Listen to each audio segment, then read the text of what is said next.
100% በሚባል ደረጃ ህፃናት ከ16 ዓመት በታች ከሆኑ ከስቴም ውጪ ቲክቶክ ማየት አይችሉም። ቲክቶክ አለ ሳይንስ፣ ማትማቲክስ፣ ቴክኖሎጂ ነክ ጉዳይ እንጂ ያለባበስ ያዘፋፈን ምናምን ነገር ማየት አይችሉም። ሰላም ጤና ይስጥልኝ ክብራትና ክብራን የቻናላችን ቤተሰቦች እንዴት ቆያችሁ?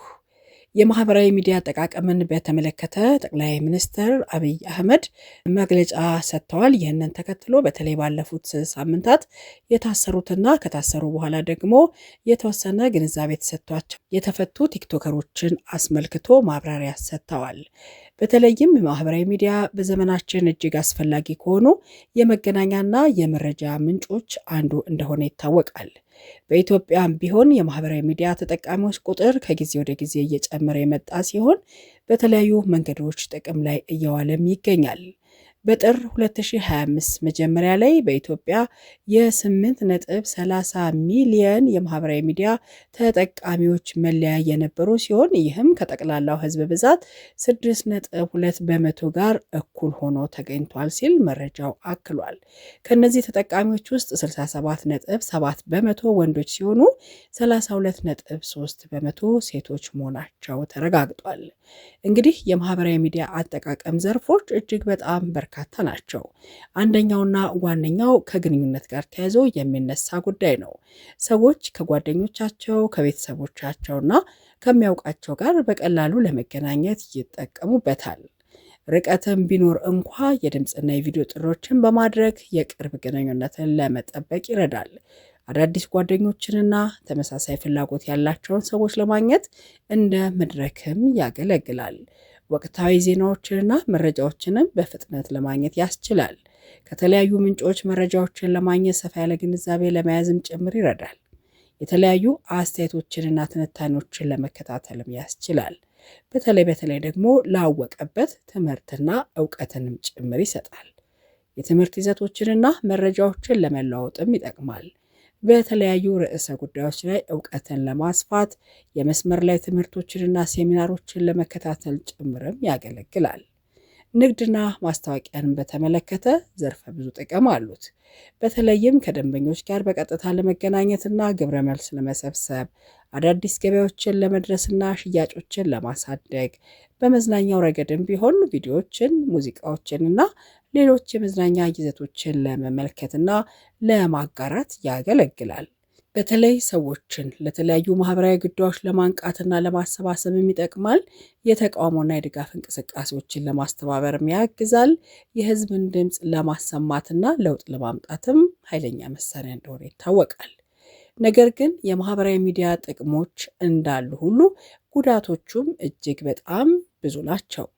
አንደኛው ፈጣንና ቀላል ግንኙነት ለመፍጠር፣ ሰፊ የመረጃ ተደራሽነትን ለማግኘት፣ የንግድና የኢኮኖሚ እድገት እድሎችን፣ የማህበራዊ ተሳትፎና የለውጥ መፍጠር እንዲሁም የተለያዩ የትርፍ ጊዜ ማሳለፊያዎችን ማግኘት ከጥቅሞቹ ብዙዎቹ ወይም ደግሞ በርከት ያሉት ሲሆኑ በተለይ ከዚህ ባሻገር ደግሞ ክቡር ጠቅላይ ሚኒስትሩም እንደተናገሩት በተለይም የሐሰት መረጃና ወሬዎችን ለማስፋፋት የሳይበር ጉልበተኝነትንና የመስመር ላይ ትንኮሳን ለማድረግ የግላዊ ጥሰት ስጋቶች፣ ሱስና ከመጠን በላይ ጊዜ ማሳለፍ፣ የአእምሮ ጤና ላይ አሉታዊ ተጽዕኖ፣ ጭንቀት፣ ድብርት የመሳሰሉትን ነገር መፍጠር፣ ከዚህ ባሻገር ደግሞ ባህልን፣ ታሪክን፣ ሃይማኖትንና ማንነትን ሊጥሱ የሚችሉ ድርጊቶችን መፈጸም ወይም ደግሞ ከውጭ ዓለም መኮረጅ በዋናነት ከጉዳቶቹ መካከል የሚጠቀሱ ናቸው።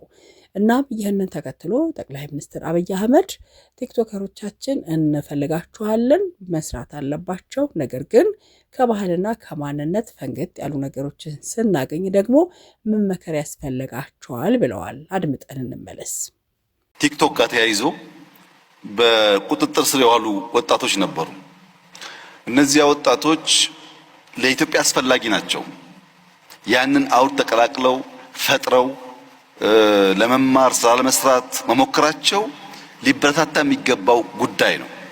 ነገር ግን ሲማሩ ከውጭ መማር ያለባቸውን ዕውቀትና መጠበቅ ሴፍ ጋርድ ማድረግ ያለባቸውን የኛን ባህል የኛን ፍላጎት ከቀላቀሉ ግን ጥፋት ያስከትላል።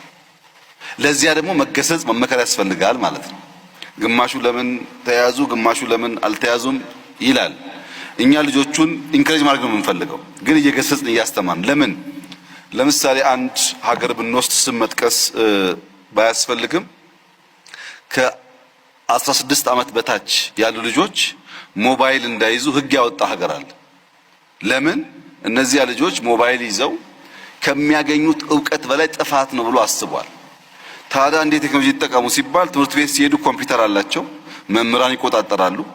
ቤት ሲገቡ ኮምፒውተር አላቸው፣ ወላጅ ይቆጣጠራል። እዚህ መሃል ግን ስልክ መያዛቸው ጉዳት እንጂ ጥቅም የለውም ብሎ ከልክሏል። እንግዲህ እንዳደመጣችሁት ነው። በአጠቃላይ ማህበራዊ ሚዲያ በዘመናዊ ህይወት ውስጥ ትልቅ ሚና የሚጫወት ቢሆንም በአግባቡና በጥንቃቄ መጠቀም አስፈላጊ ነው። ሌላ ሀገር ደግሞ የወሰን እንደሆነ በሳይበር ሴኩሪቲ ተቋም በመገልገል ቲክቶክ በአንድ ሀገር ውስጥ ዘግቷል። ያ ሀገር ያ ብቃት አለው። ልጆቼ በቲክቶክ በቴክኖሎጂ ስለ ሳይንስ ሲወቁ፣ ስለ ማትማቲክስ ሲወቁ፣ ስለ ፊዚክስ ሲወቁ ከዛ ያለፈው ዕውቀት ግን አያስፈልጋቸውም ብሎ ዘግቷል። ኢትዮጵያ ከዚህ ዓመት በታች ያለው ወጣት ስልክ አያዝ ብላ ህግ ካላወጣች፣ ቲክቶክ ደግሞ ፊልተር ማድረግ ካልቻለች፣ መጠንቀቅ ያለብን ነገር በተለይ ኢንፍሉዌንሻል ምንባል በዛ ሰፈር የምንሰራ ሰዎች በእኛ ምክንያት ብዙ ሰው ሊመረዝ ይችላል። ቢኮዝ ህፃናት አንድ የሚወዱት ሰው አለባበሱ፣ አነጋገሩ፣ ቆመናው ሁሉ ኢንፍሉዌንስ ያደርጋቸዋል። እኛ የሚከተለን ሰው እንዳለ አስበን ጥንቃቄ ካላደረግን የኢትዮጵያን ባህል፣ የኢትዮጵያን እምነት፣ የኢትዮጵያን ፍላጎት የሚቃረን ከሆነ ቴክኖሎጂው አጋዥ ሳይሆን ጥፋት ይሆናል ማለት ነው። ቴክኖሎጂ የምንማርበት፣ የምንጠቀምበት፣ የምናድግበት እንዲሆን በእኛ ውስጣዊ ሁኔታ የተገራ መሆን አለበት። ከዚህ አንጻር ሳይበር ሴኩሪቲ በጣም ከፍተኛ ኃላፊነት ያለበት ተቋም ነው።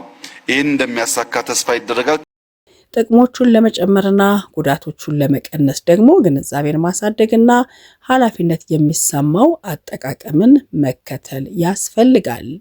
ይህ በእንዲህ እንዳለ በተለይ ደግሞ ከውጭ ወደ ሀገር ውስጥ የምናመጣቸው ነገሮች ሁሉ የሚጠቅሙንን የምንወስድበት፣ የሚጎዳንን ደግሞ የምንተውበት ሊሆን ይገባል። ስለዚህ ማህበራዊ ሚዲያን ስንጠቀም ጥቅሙ ላይ ብቻ ትኩረት አድርገን ብንጓዝ መልካም ነው። የሚጎዱንና አሉታዊ ገጽታዎችን ሊያበላሹ የሚችሉ ነገሮችን ደግሞ መጠንቀቅና መራቅ እንደሚያስፈልግ ከጠቅላይ ሚኒስትሩ ንግግር ተረድተናል። ይህ በእንዲህ እንዳለ በተለይም ለዘመናት ይዘነው የመጣ ነው የማንነት የባህል የታሪክና የሃይማኖት ትውፊታችን ጭምር ሊጠበቅና ሊከበር ይገባል። ቀደም ሲል እንዳልነው የተለያዩ ሀገራት ባህላቸውን ማንነታቸውንና እሴታቸውን ሳይለቁ ነገር ግን ስልጣኔያቸውን ከፍ አድርገው የቀጠሉ አገራት አሉና ከነሱም ብዙ ትምህርት መቅሰም ያስፈልጋል።